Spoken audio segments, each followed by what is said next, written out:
When should I use a pawn storm execution? Imagine you are in a chess match, and the tension in the air is palpable. Each move you make could lead to victory or defeat. One strategy that can turn the tide in your favor is the pawn storm execution. But when exactly should you consider using this approach? A pawn storm involves advancing your pawns aggressively towards your opponent's position, often targeting their king's side. This strategy can be particularly effective when your opponent has castled on that side, as it can create weaknesses in their defenses. Timing is essential.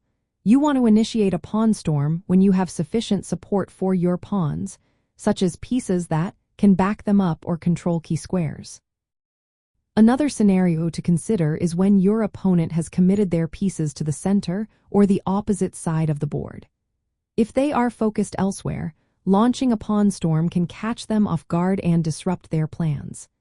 Additionally, if you have a strong initiative or a lead in development, a pawn storm can capitalize on that advantage, putting pressure on your opponent. However, it is important to be cautious. A pawn storm can leave your own position vulnerable if not executed properly. Ensure that your king is safe and that you have a solid plan to support your advancing pawns. If you find yourself in a position where your opponent has a strong defense or counterplay, it may be wise to reconsider this strategy.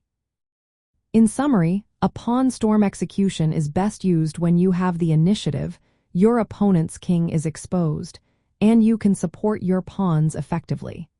By understanding the right moments to implement this tactic, you can increase your chances of success on the chessboard.